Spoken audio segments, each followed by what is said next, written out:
Hmm.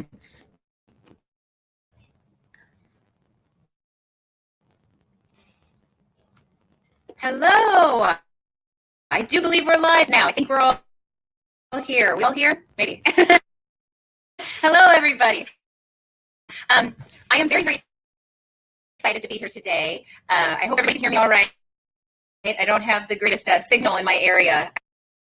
I always end up living in places where the signal, for some reason, does not work as well. That's just how it goes sometimes. But I wanted to talk today about getting back to nature, which is something that a lot of people have talked to me about, like whether they're pagan or whatever their origins are, religious beliefs or their race.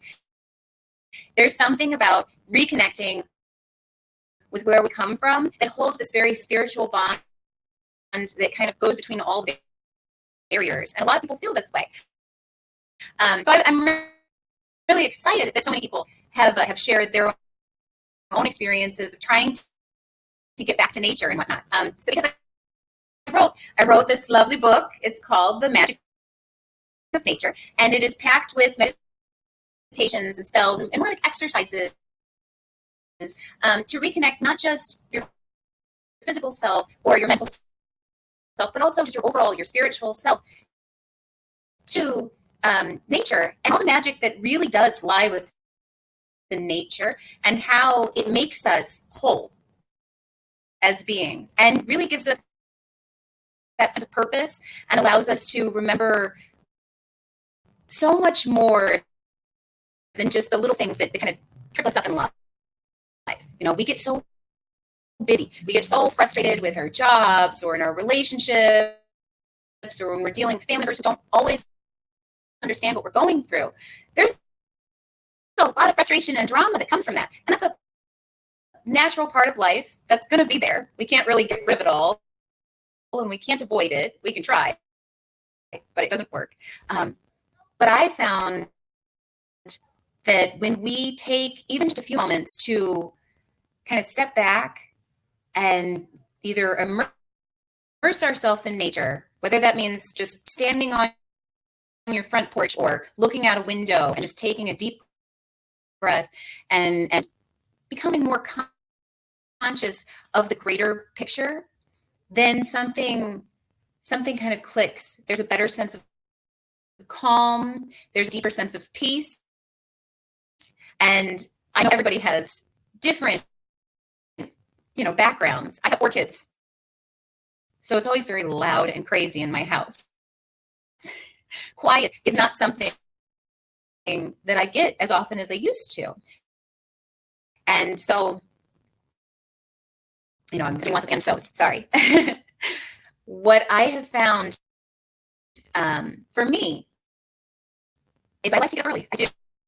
And there are a lot of people out there who are not morning people, and you don't have to be a morning person. You don't have to.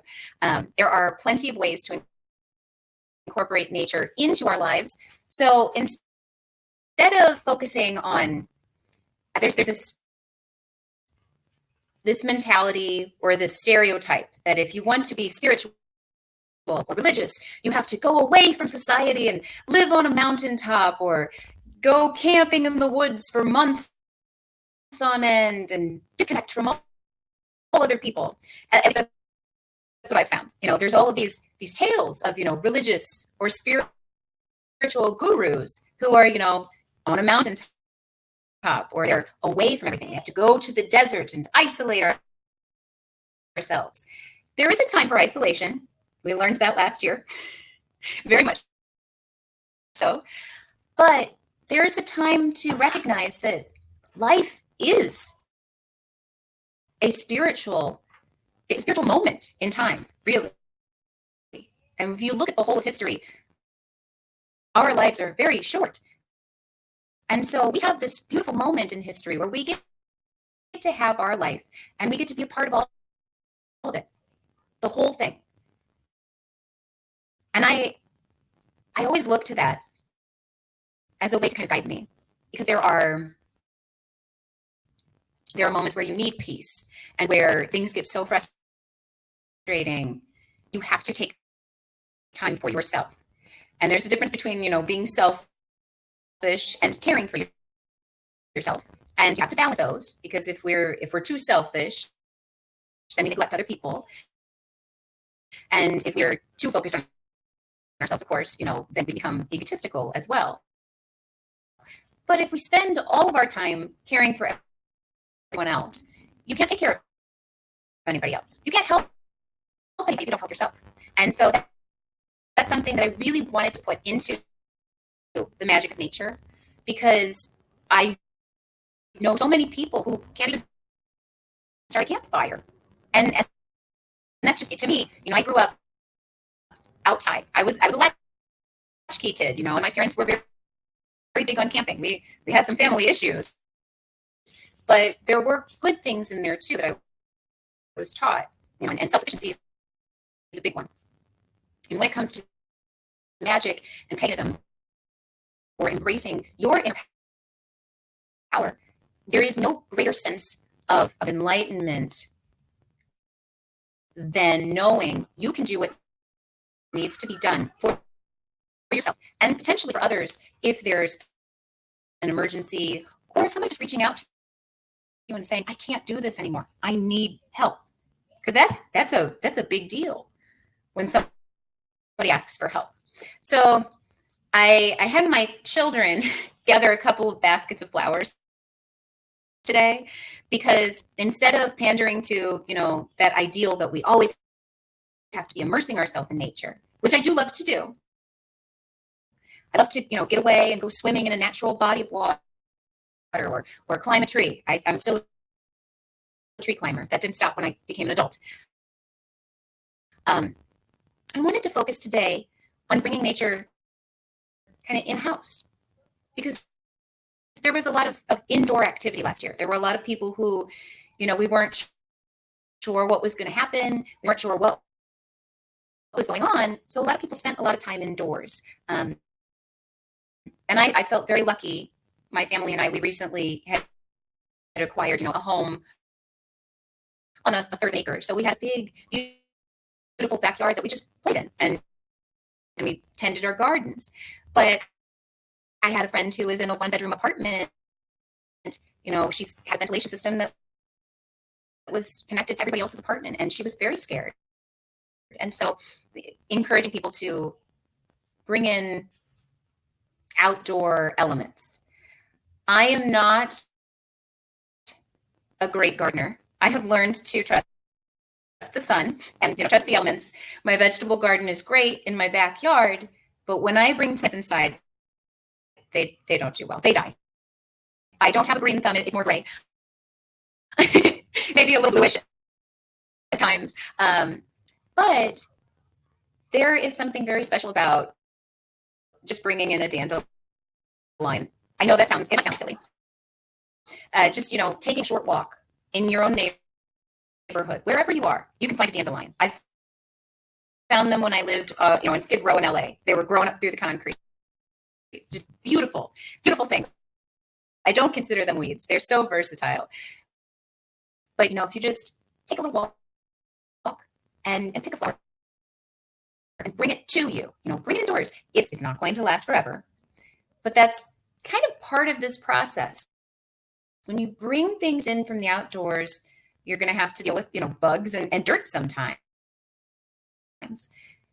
But it reconnects you to our rustic roots. I guess I want to say rustic, right? Rugged, not worrying so much about scrubbing things and obsessing over what could go wrong. Instead, we're looking at this beautiful thing came, from dirt, and it's gorgeous. And so you bring it inside.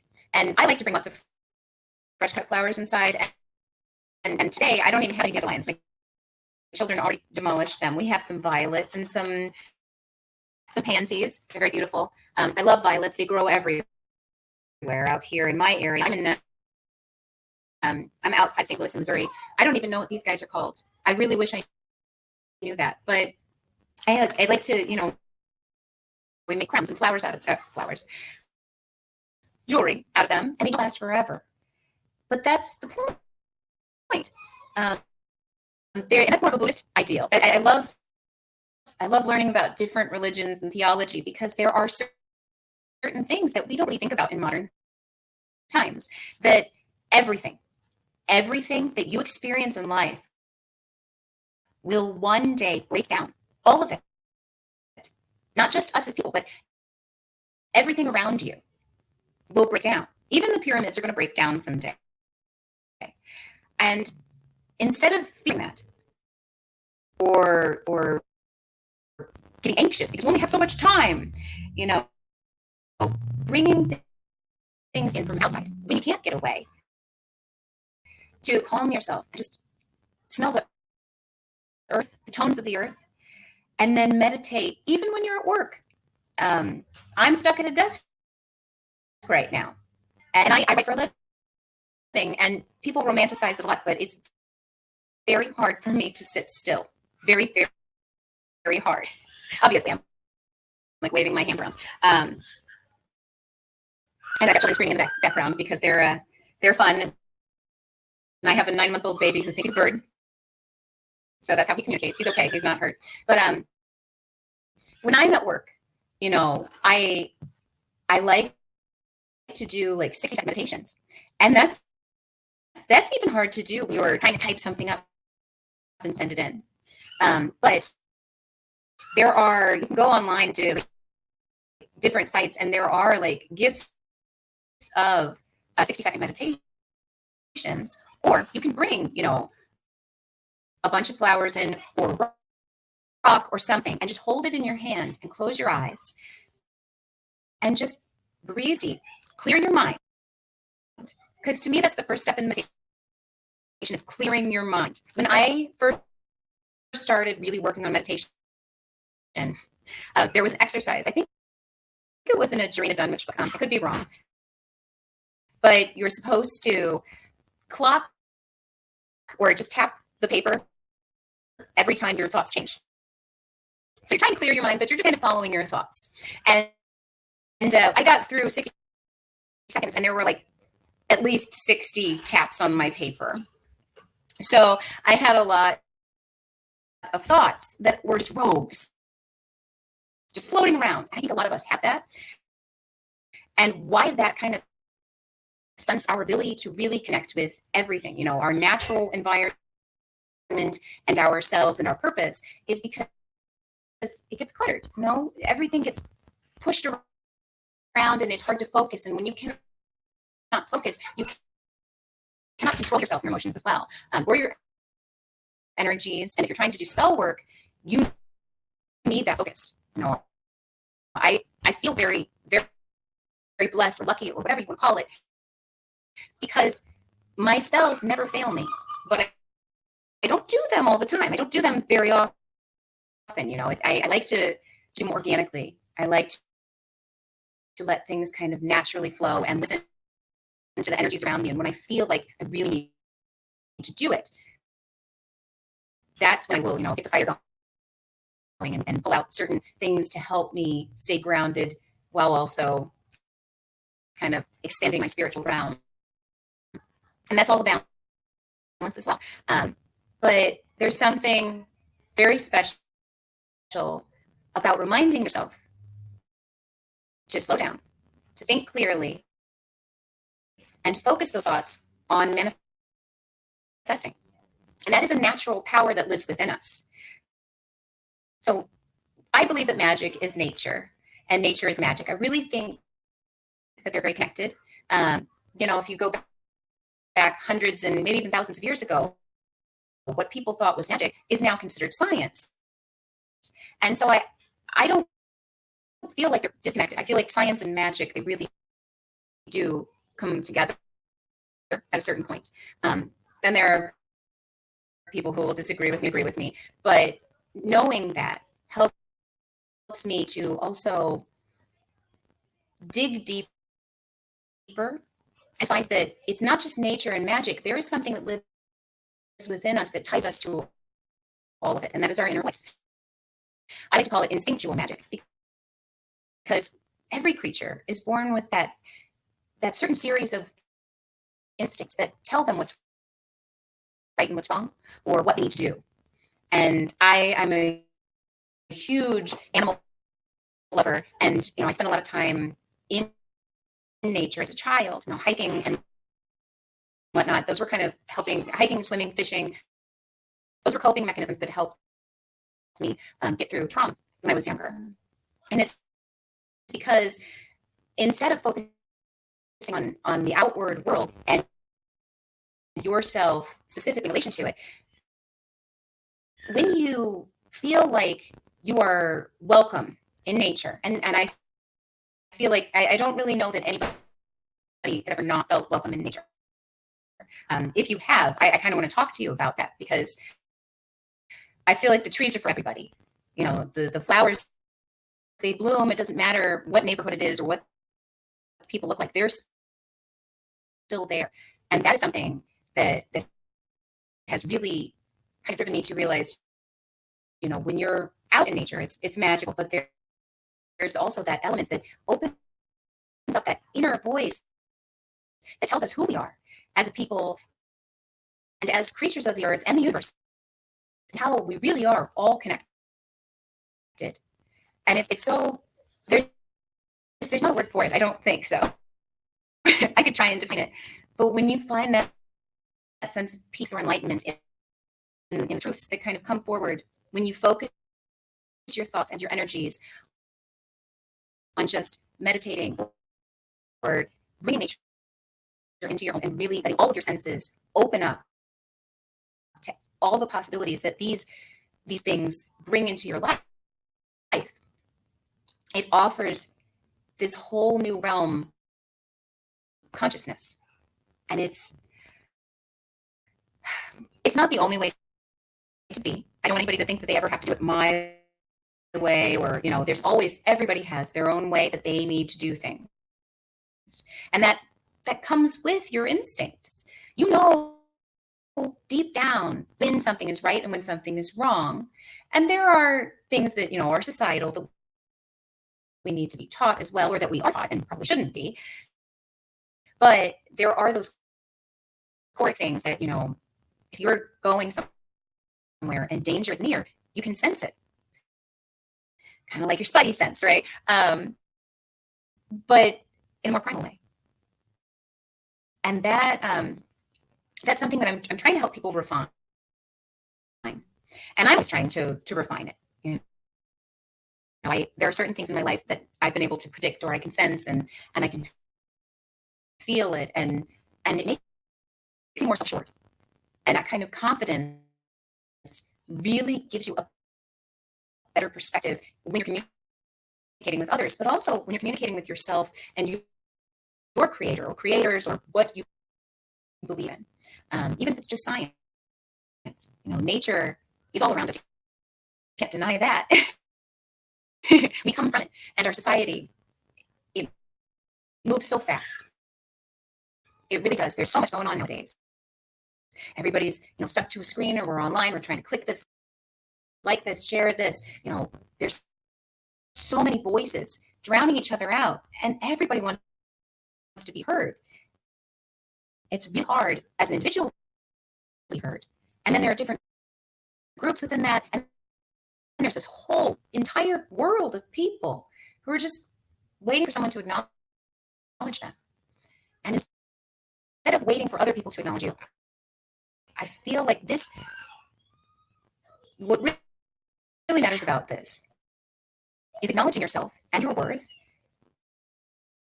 with balance and love, and putting that out into the world, and really just committing yourself to a higher sense of purpose, to a higher consciousness, and to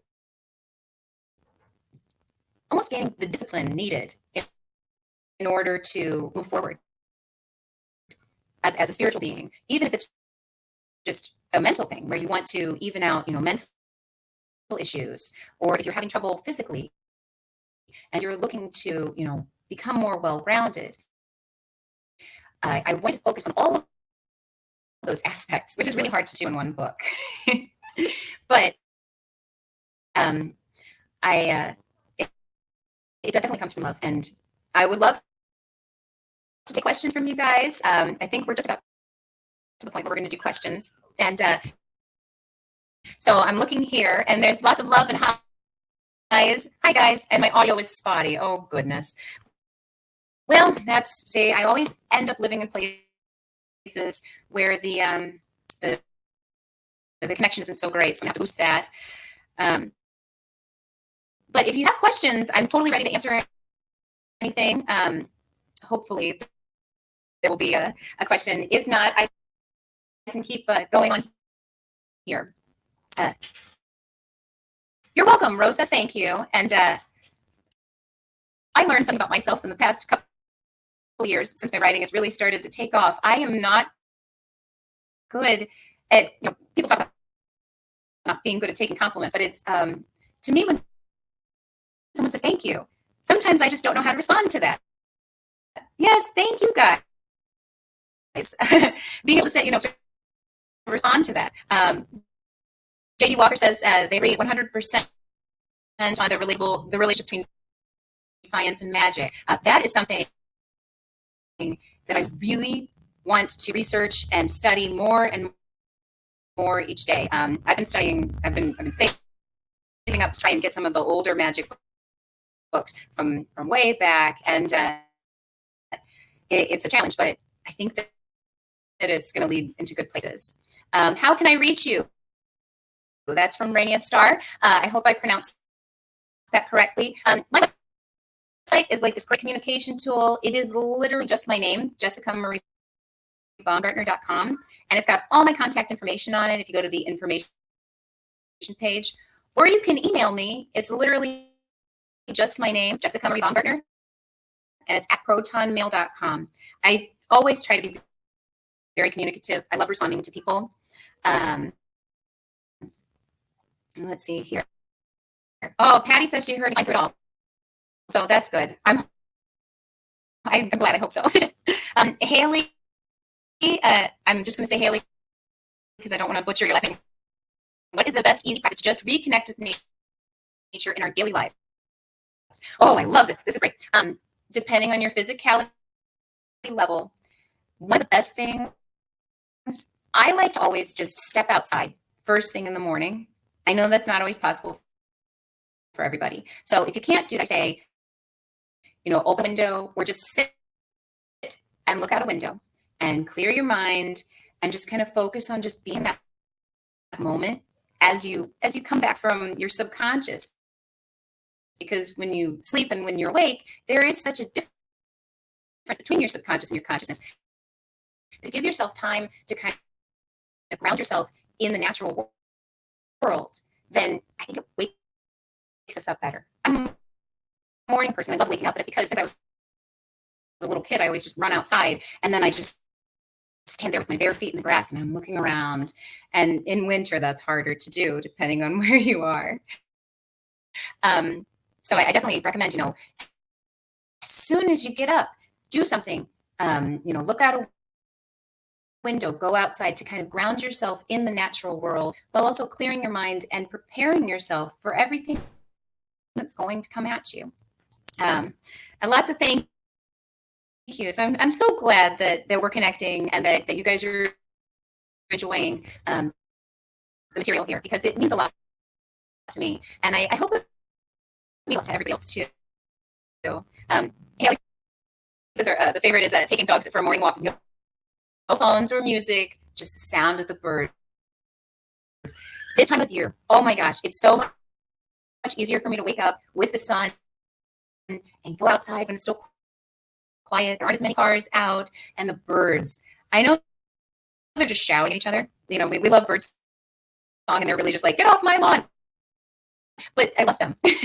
I love that, that singing and the wind, and there's something about summer that I just absolutely love, and I'm so stoked for midsummer. It's going to be wonderful. Amber Moon says, make the best out of whatever you are blessed with, and I thank you for that, and I hope that everybody does that. We all have our ups and downs, and I know what it's like to be really down.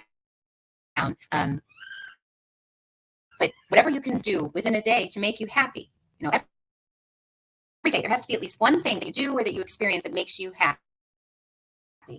And if you don't have that, I hope you at least try to seek it, because that is something that I think is also very important. And I think that's a natural bond that we all have. We get busy and we forget things. And I do it all the time. And I have to remind myself, if I get to the end of the day and I'm flustered, I'm like, okay, I'm going to go in the backyard and talk to my carrots. I love my carrots. I've got quite a patch of carrots right now. And they're bigger than I've ever grown them before. So this year has been definitely a blessing. And I talk to my carrots way too much. They don't talk back to me in the way that English language would allow, the English language, if I can talk today. Lauren says, such a great reminder. And isn't it funny how we need to be reminded of such simple things sometimes? Like, to me, this is the lifestyle. This is something that for years and years, and maybe, being an animal lover, a pet owner, and then becoming a mother, those connections, they kind of remind us a little bit more, I think, to get back in nature. Haley says, I love talking to my blueberries every time I pass them on my patio. Good. They need to hear that, right? Like, I know they have a brain and they can't really talk back, but they do respond. When you talk, you're letting out, carbon, and they're breathing it in. And I think that helps. And maybe the vibrations around them are different. I really do think that is true. And it's very possible. Thank you, Patty. Patty says, thank you so much. This was so fun. And I'm very, very glad to be here. And I hope that LlewellynCon is really great for everybody. I hope that everybody has a great time with all of the different talks and forums. There's so many talented authors. I feel so very lucky to be a part of all of this. And we're just getting started. So it's very exciting. Rainier Star says, life and pandemic keeps us overwhelmed sometimes. And it has, there's always something. And last year was very different. There were so many changes. But even without a pandemic, life, there's always going to be change. There's always going to be something that comes at you that you are unprepared for. And the only way to be able to handle it with light and grace, or I don't even want to say light, I want to say warmth and grace, is to trust yourself and really, be in tune with your natural instincts, with that inner voice that lets you know you're going to get through it, whatever it is. We keep moving forward, and it leads us somewhere, and you can direct it to a degree, but there's also a little bit of fate in there. I feel like everything is a balance, for real. And Channy says, I enjoy connecting to nature, being a volunteer, taking care of animals. It brings me peace. Volunteer work, oh my goodness, that is such a big part of being a well-rounded person. I always try to do volunteer work with one with animals and then one with people, to kind of keep it grounded, because it's such different worlds. The animal world, the natural world, has become somewhat separated, or I guess the human world has become somewhat separated from nature and animal world. And I want to bring them back together. And I think a lot of people, we have the ability to do it. We just have to have the know-how, and we have to work at it. But the volunteer work, that really does it. All right, it's about time to wrap up. So one more question, if there are any questions out there. I'm going to sit here for a second. There might be a delay. There's baby crying in the background. I think we might be at it. So I want to thank you all again for listening to me and being a part of this, communicating with me. I have the book, The Magic of Nature. It is out. If you want signed copies, you can always email me. I love doing that. Thank you. Lauren says, thank you for a great presentation, Jessica. Thank you so much. And Ming says, thank you so much. So, and I really appreciate all of the gratitude, because I really want to send it back to you.